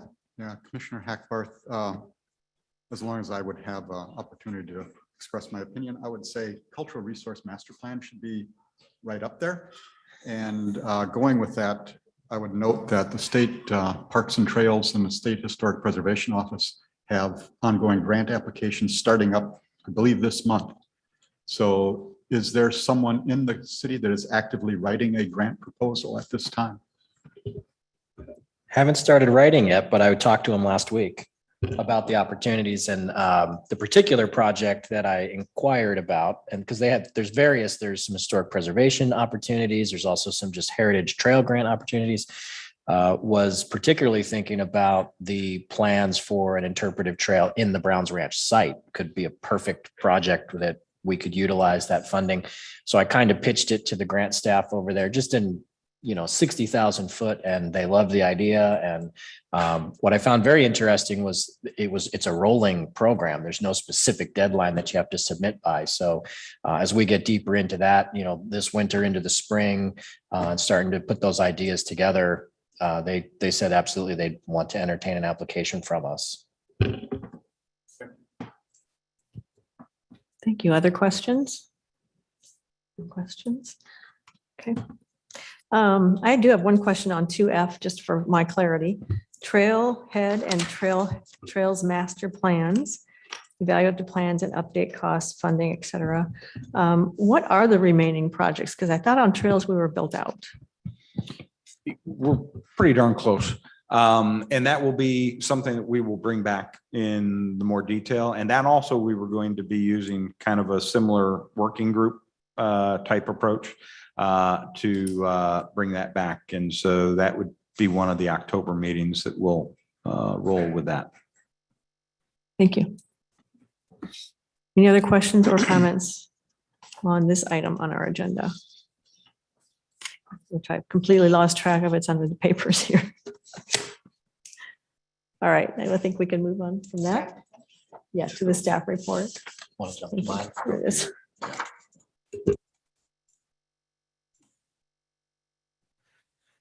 Okay, Chair Wenstrom, Commissioners, I'll take this next piece of the puzzle. This is one of the items on our list. It is 2A, the daily operations of the preserve.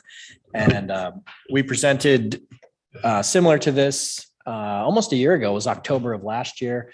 I know we have several new commissioners, so and some updated numbers because now we're into our fiscal year 21-22 budget.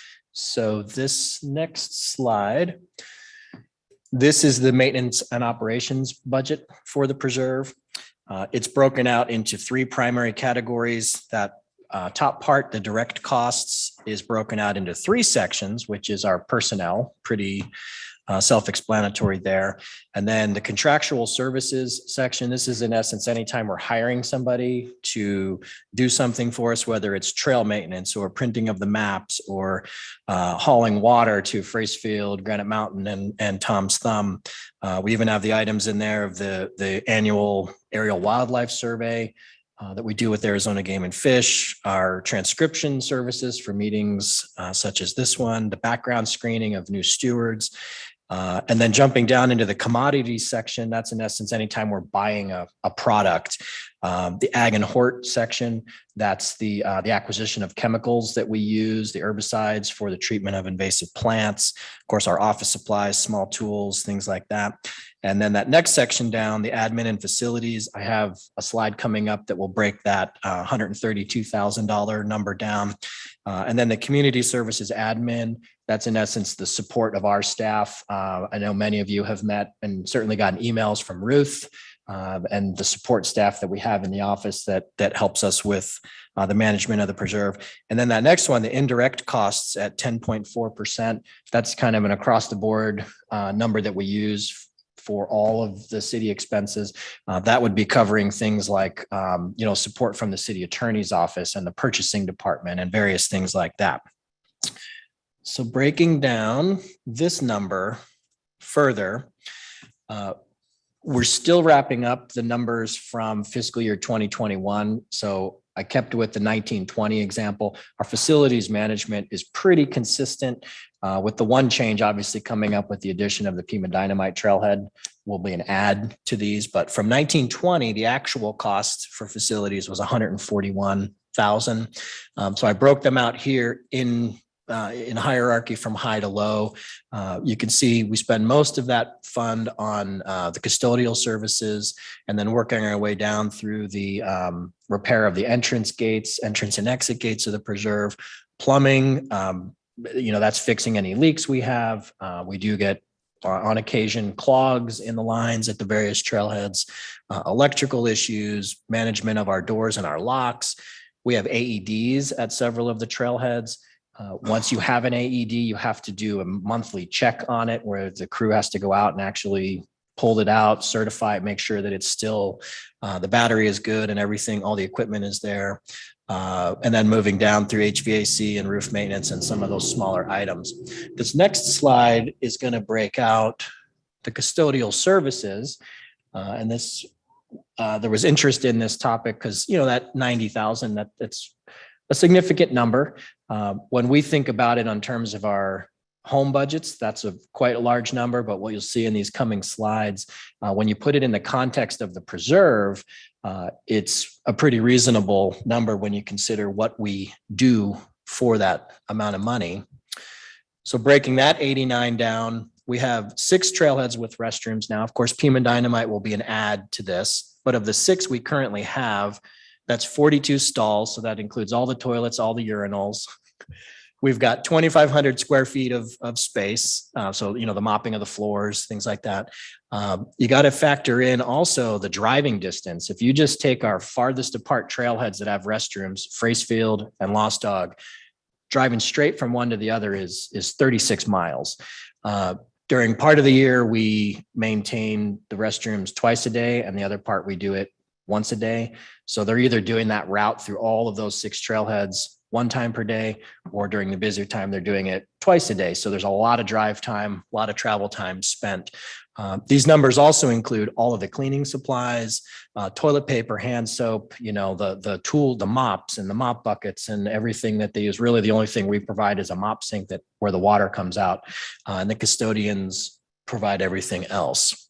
So breaking that down even further, I mentioned May through September, we do a 1 per day cleaning. That's 153 days, 42 stalls. So that's 6,400 cleanings of actual stalls. October through April, when we're busier, the route is done twice a day. So they, in essence, go through it. And then you can't turn around. You can't save time and go backwards through it because then there's not enough time, you know, has elapsed between the cleanings. So what the cleaners have to do is take a break and then go all the way back to the beginning and then go through the route a second time. So that's 212 days, twice a day, times 42 stalls, a little over 17,000 cleanings. So that bottom line, 89,000 divided by 24,000 cleanings comes out to $3.68 per stall per cleaning, which, you know, when you start at the 90,000, that's a large number. But when you factor in the number of cleanings that happen spread out across such a large space, and once per year, once per day during certain times, twice the other, you wind up at just shy of $3.70 per stall per cleaning. So again, this figure is, we have it plugged in on the 2A line, right at about $900,000 per year. Again, our goal here is not to be, you know, exactly precise, but to get a good ballpark figure. But in the discussions that we'll have with the commission, as we flesh out the rest of these numbers, that could be, you know, part of the conversation is, you know, what should that number be? You know, the 900,000 is, you know, pretty close to what business has been, but we certainly would be interested in any comments you have on what you think that number should be built into this table going forward into future years. And with that, I'd be happy to answer any questions about our toilet cleaning services. Hey, thanks, Scott. Quick question. Do you, I mean, we've had unusual rains this year and kind of unusual events. Do you need to put any kind of money aside for these additional types of events or weather events that might cause us to require more money to go in for maintenance? I think it would depend on what we're envisioning those, thank you, Steve, those to be. You know, for example, the additional costs that we incurred for COVID, all of our plexiglass and our painting of lines and additional cover, you know, all of that, you know, a lot of that was covered by the CARES Act funding that we got. So, you know, if we were ever to have a catastrophic event of some sort, I would think that there could be, you know, resources coming from other places. You know, to build that into this number, I just don't know what it would be, or, you know, how we would justify that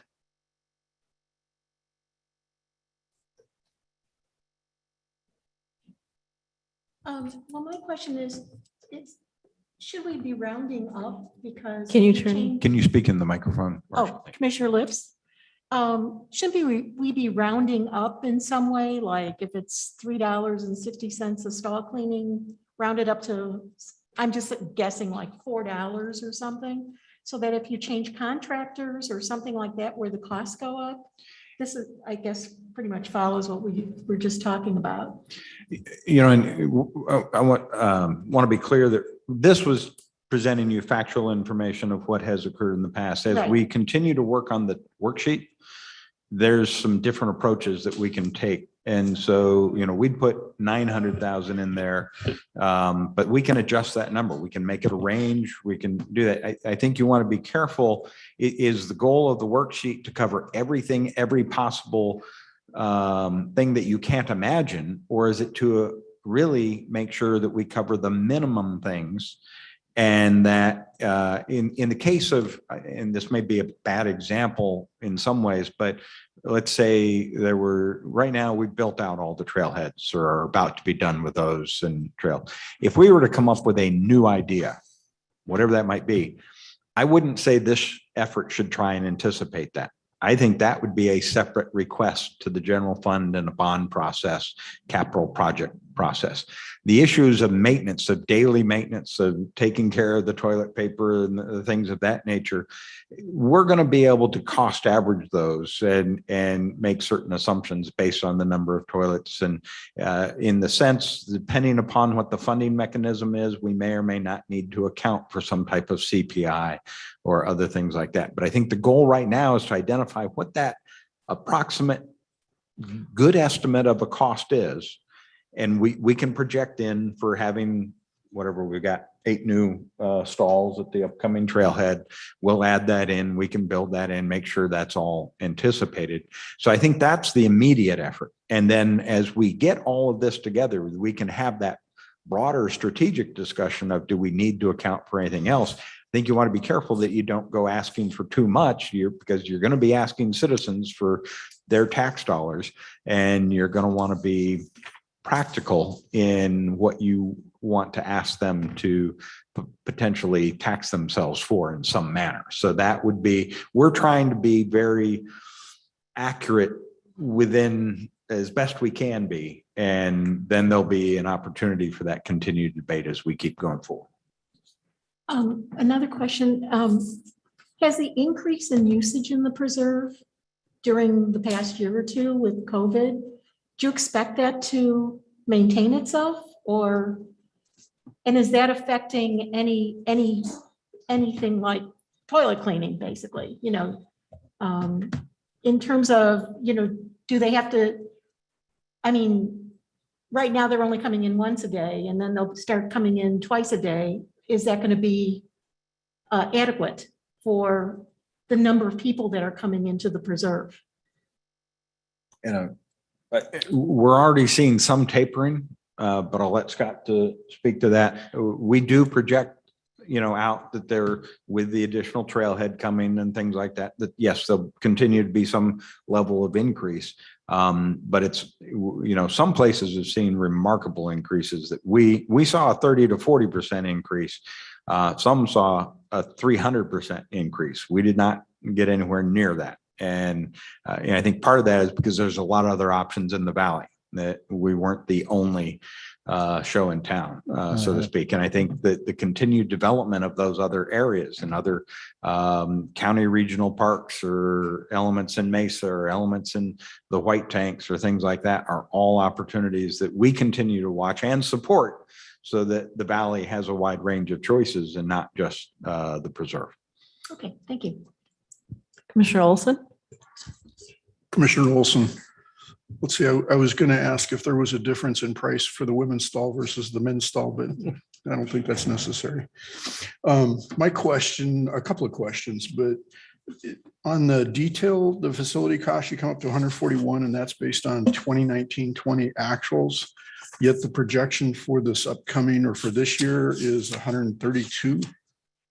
Why was it more expensive I previous think year. most of these facilities are based on square footages. And so in any given year, there may be a rise or fall, but this is cost averaged, I believe. And we can bring back a more detailed presentation if you really would like it. No, I just But wanted to know if there was a reason why it was more expensive in the past and it's getting cheaper.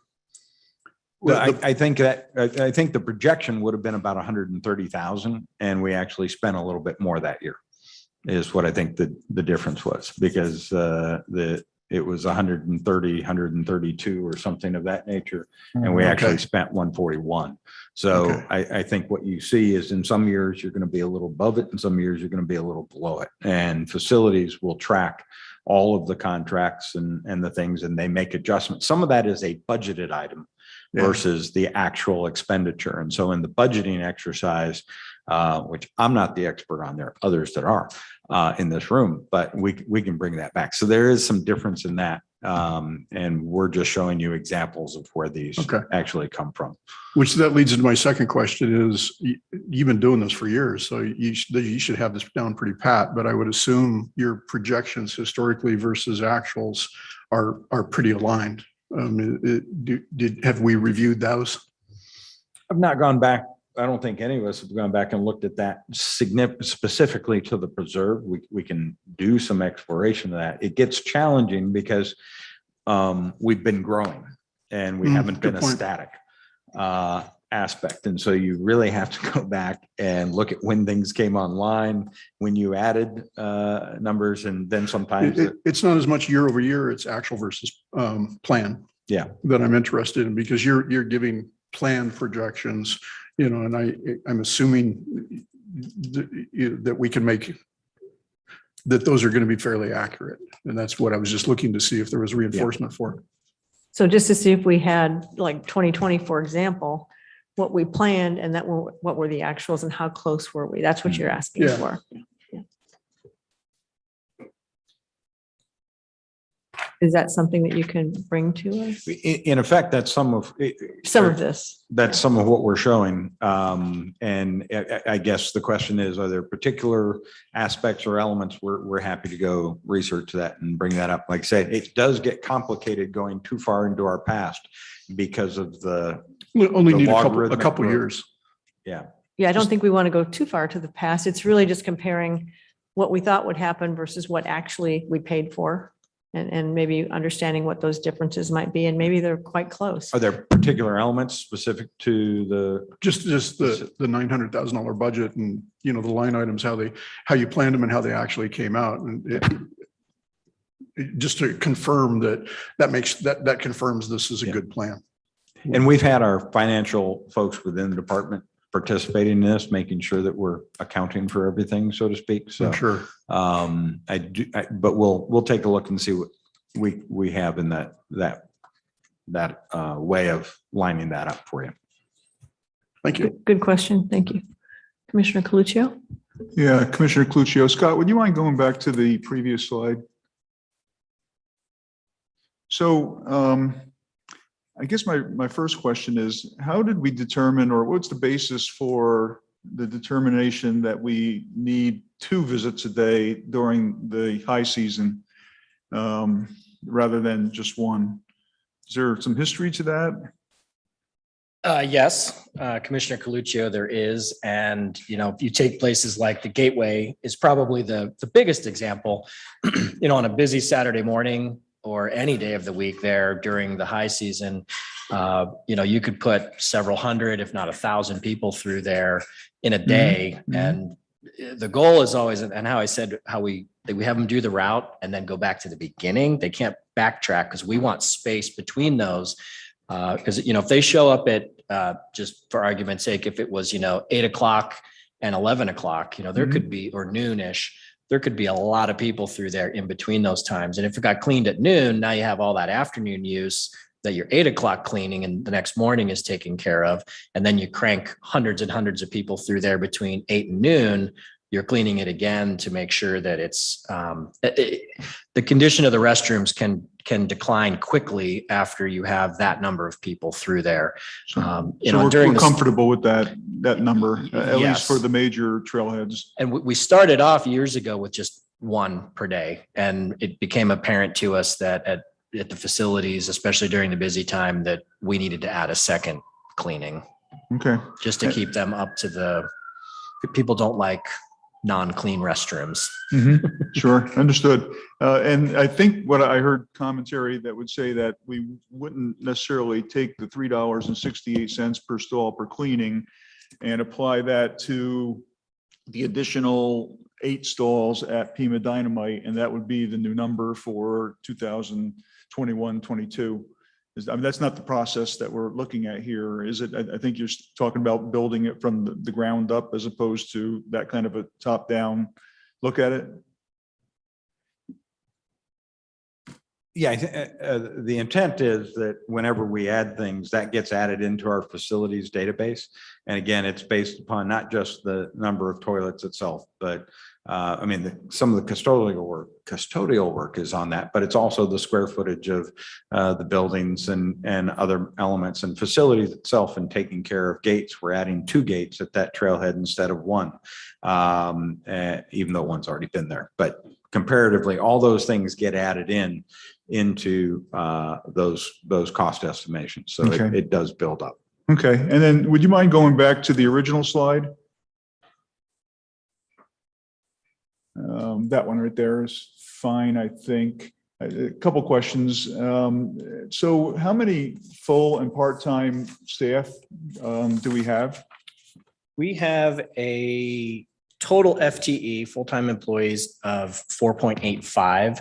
That is 4 full-time folks, including myself, Okay. and then 2 coordinators and 1 assistant coordinator, essentially. That's our 4 full-time people. And then the 0.85 is made up of a portion of Yvonne's time. You know, Okay. Yvonne is at Because she's Pinnacle split. Peak, which is a city park. It's not the preserve, but she covers Tom's Thumb and does a lot of other stuff in the preserve. So the 0.85 is made up of a quarter of her. And then the other is 1,200 hours of part-time. So when you take 1,200, there's 2,080 hours in a year. When you do that math, that makes up the other portion to get to the 0.85 So you look at that as not necessarily bodies, but hours worked. for the part-time. Yeah. Okay. Yeah. Okay. And then the second question is down at the bottom, that 10.4% percentage, that's the indirect cost. Is that what that is? And those are applied citywide. Okay, so each department And what that bears the picks up same percentage? is the city treasurers. We deal with the financial staff. We deal with the city attorney's office, and all of those costs are assigned, and that's part of the budget, the city's budget process. And so that's not a negotiated number. That's No, I understand that. Do all the city departments pay the same rate? Yes, Okay, thank you. I believe so. I can double check that, but I don't think there's a variation to that. Thank you. That's actually a good question as far as who pays what percentage, because there would perhaps be some areas that have more use and some that have less use. I don't know. Maybe it is across the board. Maybe our city You treasurer just can spread it address like that. butter, peanut butter, that is. Right, right. Other questions? Oh, Commissioner Olson. Commissioner Olson, I guess, I'm assuming this is a conservative budget and wondering, are there things that you're wishing for that you're not budgeting for? Well, that's always a loaded question. There's always things you wish for, but it's also then a matter of practically, what the citizens are willing to support. And that's not just in the stamp, that's any area. But I think what we fully believe that this is a very practical approach. And again, it's based upon the model that the preserve was set up on, is that we would have if we were to look at Phoenix and their staffing for their preserves, it's much different than ours. And that has a lot to do with our partners, the Conservancy. And so we have always worked to keep the growth of the staff, so to speak, to be consistent with what we have in the way of trailheads and trails and things of that nature. You could look at a lot of different ways to manage something, and you could have a much more radically different number than what we've got here. But this is really based upon the premise and the expectations that were established 30 some years ago in laying out the goals for the preserve over those past 30 years. No Christmas list for you. So, We do that, but we do that through the budget process and things Yeah. like that. And we in making some projections here, and we can go back and look at those, we anticipated where we had the addition of the trailhead. And so the number will go up a little bit in the next couple of years, but it's based upon, the services that we provide and the things that we do. And, the questions about, should we clean, once a day or twice a day? And again, you could say you could do them 3 times a day, but at some point, is that really necessary? Or what's the benefit that you're getting? And so we try. I think we're always trying to balance that. We always get challenged. You ask for a budget increase in the budget process, you're going to get challenged by the Sure. management and the city council and the citizens. And so it's. What about something like increased law enforcement, given we're getting some violations, especially in e-bikes or in those spaces? Is that something they just provide, or is that something we should consider It's something budgeting that- for, or have you thought about it? Those are things that we're always looking at, and we'll look at options as that come up. But that both police and fire provide service throughout the entire city. And so their models include the land uses and the types of things, and we work with them very closely as we see, be it people are breaking into cars, certain times a year. Are we seeing, with the increase in the peak season, it happens at shopping centers, it happens at parks, it happens in the preserve. And so we have efforts with our police department where we put cars in our parking lots, and sometimes they're in the retail center, sometimes they're in the park, sometimes they're in the preserve, and the bait cars and things like that. So those are all efforts that go on, and that's covered through the police and fire budgets. I guess I assume it's sort of like the fire department. The fire department, I believe, feels the same way, but yet we pay them for extra services. I don't know if there's some level of security or support we could get from the police if we asked for it. And we can come back and have a more detailed presentation on that. That's really not this part of the budget. This was really aimed at what the preserve, the direct preserve aspects are. So police and fire, like I said, they do a coverage. They don't break it up and do coverage based on a commercial area or residential area. They have to provide service to the entire city. And I'm getting out of my expertise, and it's beyond the scope of this aspect, but we could bring that back if you're interested in that and have the experts on that present that. Thank you. Thank you. Any other questions? Yes. Yeah, Commissioner Clucio? Clucio. So is it our intention that we are going to plug in the 961 number into this spreadsheet? Yeah, we'll be able to amend that at any point in time. Again, this is not a set, you have to pick that number tonight. We're actually, I think next week, we're intending to bring the invasives. If it's not next week, it's the following one.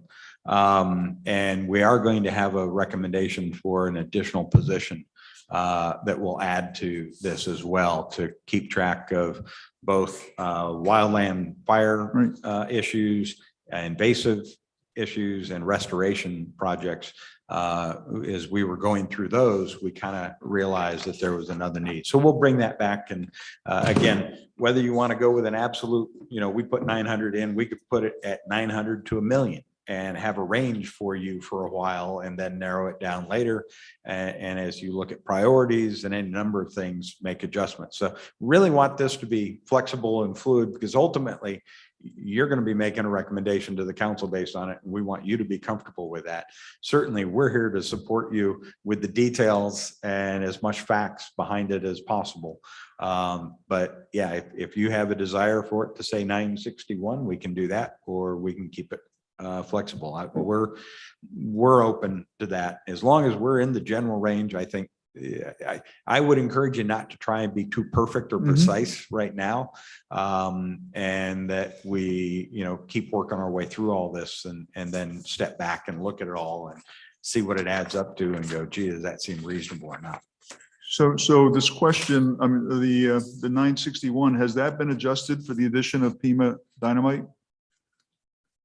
It anticipates. Yes. Some of it, Yeah, if not all of comparing the 21-22 Oh, yeah, that's right. to 2021, it has gone up. We added a staff person. We added the assistant coordinator, Madison, that you've probably met at Gateway. And we also increased some of the other numbers as well to accommodate for the, extra trash bags, mutt mitts, everything that we're going to need. for Custodial Pima Dynamite. services is in that number as well. Yeah, Pima Dynamite is plugged into here. It is, yeah. okay. It And wasn't so, plugged into the 1920 example that we used for the custodial, because that obviously was prior to Pima Dynamite. okay, I guess my concern is that if we're going to have this ready, this document ready by late 2021, we've got to start plugging some numbers in here pretty soon, I would think. And so really, when are we going to start doing that is, I guess, the nature of my question. Is that, are we going to do that? Do you tell We're us? bringing, every meeting we'll be bringing you, we're going to go back on we're going to update you on the past, and we're going to be presenting new ones as early as next week. So every meeting they'll be coming. Okay. Thank you. And if, and again, you don't have to ever accept them as final. You can ask us questions. If you have something you want us to go research and bring back, we'll do that in that timeframe. It sounds though that the commission needs to determine whether we want to go with absolute numbers, hard numbers, or some kind of a range, on something like that. So we'll need to make that decision at some point in time as we begin to plug the numbers into the spreadsheet.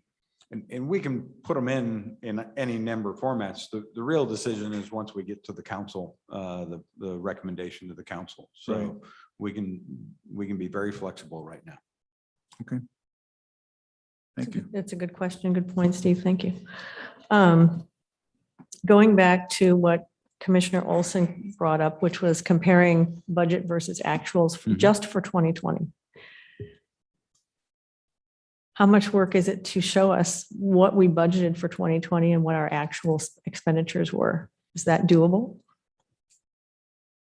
For this past year, Yes, for 2020. I'll have to double check because some of those things haven't all closed out. You did And- mention that. And so but we'll take a look back and we'll try and get a couple of years of examples Okay. and show you how that works. And again, just the nature of how we do some of this, as Scott mentioned, a couple of those staff really fall under other areas. And so for the purpose of what we presented you here, it doesn't, the budget doesn't necessarily look, this is not exactly what goes to the budget just because of the way those break out. That community services and admin is a compilation of my time and Ruth's time and Bill's time and some of our IT staff.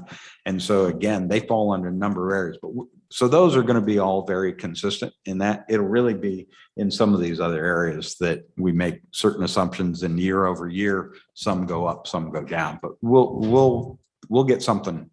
Okay. In the case that all of 2020 is not closed out, as you did mention earlier, perhaps a look at something that is closed out, which is 2019, and seeing what were the differences, were we high, low, just to give us a sense of, and then perhaps what impacted the fact that, hey, we saved dollars in this area, but we were higher in this area, and maybe you can tell us some of those extenuating circumstances, just again, to give us a sense of what do we need to be aware of? Because I don't know that we have all that kind of information. Right? So that would be, I think that would be the direction that I would ask for. Does everyone feel good with that? I'm seeing nodding. Okay, I good. probably won't have that the next meeting in only a week, but we'll work for the following one. So yes. Possibly the early October meeting. Yes, correct. All right, great. Thank you. We are on to number 9, staff reports. Chair Wenstrom, commissioners, I will keep this very brief. We are in the closing stretches of finishing up Pima Dynamite. We're substantially complete. We're still working on a few items. We expect the power equipment to be delivered next week, get the power turned on, do the final punch lists, and all the signage has been completed and the artwork is to the vendor to be produced. So we're in that final stretch of the pieces coming together. Same with the Fracefield, the interpretive trail at Fracefield, the Camino Campana trail. Same thing there. We're working on the final touches and things are being fabricated and produced. And what that will lead us to is our October events. On September 28th, it'll be going to in front of the council. The mayor will be making the proclamation for October being McDowell Sonoran month, which is an annual proclamation. And then October 16th, mark your calendars, 9 a.m. We'll be at Pima Dynamite for the dedication. And then October 31st at 10:30 a.m., the Camino Campana Interp Trail dedication at Fracefield. We're working on the itineraries for those days right now, and we'll have more details to you soon. But mark those times. We'd love to see you out. And it should be cooler by then, hopefully. And we'll be able to celebrate 2 huge accomplishments for the preserve. And with that, I'd be happy to answer any questions. Any questions, commissioners? I see no questions. We will move on to item number 11, commissioner comments. This is our opportunity. Oh, I'm sorry, number 10, excuse me, upcoming meeting dates. Croy, you want to address that? Yeah, I think we'll have a couple things on your next agenda. There's going to be a couple of special use permit requests, and we will have those on your agenda. And then I think to all of your curiosity, we're going to be bringing back items, get my numbering right, 2B, research and education will be at your next item. And that's going to be a summary of presentations, particularly that Tiffany had provided last fall. And then we're going to be bringing invasives, wildland fire and restoration. So items 2D, and then cultural master plan, item 2F. We'll all be back at your next meeting. And so to the question about when are we filling in numbers, we're going to come at you fast and furious. And at the next meeting, we'll have 2 or 3 more. So we're ready. Great, thank you for that. And I think we can now move on to item number 11, which is commissioner comments, our opportunity to talk about future agenda items, even if they're not currently on our list. Again, new items, and then anything you have for the good of the order, please. Comments and questions? Yes, Commissioner Hackbarth. This is kind of at the end, a comment for the future. People might be interested because archaeology is the most important thing of the preserve. October 27th is Arizona Historic Preservation Conference. It's in Tempe. The topic is layers of landscape, and it makes a perfectly good thing for us to be concerned about or interested in. So if you're interested, it is at Tempe, the resort down by I-10's Broadway curve. Okay, so it isn't in person. It is. Okay, thank you. And I'll bring a link. at the next Perfect. meeting for people. Or even if you wanted to share that with Croy and he could get it out to us, that would be even probably better. Yeah, send that to Ruth and myself, and we can, happy to share that. Perfect. And anybody else? Nothing else. Okay. I think we have nothing else to discuss. We've had a great meeting. Thank you for everyone's inputs. I really appreciate your rich conversation. So we are looking for an adjournment. So I'm asking for a motion to adjourn. Commissioner Coluccio. Coluccio makes a motion to adjourn the meeting. All right, and a second, please. Commissioner Smith, thank you so much for seconding, and we will vote on adjournment, starting out with Vice Chair LaPat Palasco. Vice Chair LaPat Velasco votes to adjourn, yes. Commissioner Coluccio, Commissioner Coluccio votes yes. Commissioner Hackbarth, Commissioner Hackbarth votes yes. Commissioner Lips, Commissioner Lips votes yes. Commissioner Olson, Commissioner Olson votes yes. Commissioner Smith, Commissioner Smith votes yes. and Chair votes yes. We are completed at what I show as 7:08. Thank you all very much. Thank you.